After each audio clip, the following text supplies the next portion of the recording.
हा तर आता मला सांग, जेव्हा तू माझ्या घरच्यांना भेटायला येशील तर काय करशील? पहिले पाया पडणार.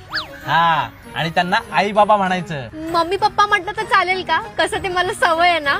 हा चालेल चालेल, पण एक गोष्ट लक्षात ठेवायची, मम्मी पप्पा गणपती बाप्पा. हा, आणि माझे भाऊ किंवा मित्र वगैरे भेटले तर कसं बोलणार? काय भाऊजी, अहो काय तुम्ही नवीन गाडी घेतली, पार्टी कोण देणार? आणि आमच्या बहिणीनं जरा कमी त्रास द्या. हा, हे परफेक्ट जमलंय. आमच्या एक मोठ्या काकू आहेत ज्या दिल्लीच्या आहेत, त्या भेटल्यावर कसं बोलणार? पाया लागू.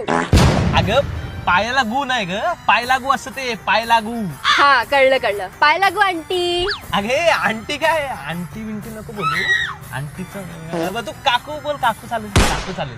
आणि आता अजून एक सांगतो, जर का कोणी माझ्या मैत्रिणी वगैरे भेटल्या ना तर त्यांच्या समोर माझं खूप कौतुक करायचं. म्हणजे तू किती लकी आहेस की तुझ्या आयुष्यात मी असं त्यांना दाखवायचं, मी असं देव माणूस आहे, असा खूप भारी माणूस आहे असं दाखवायचं त्यांना.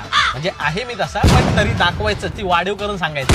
कशाला? अगं म्हणजे तुझं ऐकून त्यांना कसं असं जळजळ मळमळ फळफळ होईल ना, आग लागेल त्यांना, मग ते त्यांच्या बॉयफ्रेंडला त्रास देतील. अच्छा, हा डुक्कर. आणि सगळ्यांसमोर मला काय बोलणार? आहो धनी धनी. हा, हे झालं घरातलं. आता समजा बाहेर गेली, समज पाणीपुरी खायला गेलीस तर त्याच्याशी कसं बोलणार? एक्सक्यूज मी भैया, तीखा पाणी दो ना.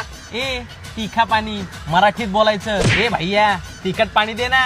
अरे पण त्याला समजलं नाही तर? काय मराठी समजत नाही? तेरे पुरी को भोग पाडू क्या? अरे ग म्हणजे असं नाही बोलायचं, मस्करी करताय ग. हा, मग ठीक आहे.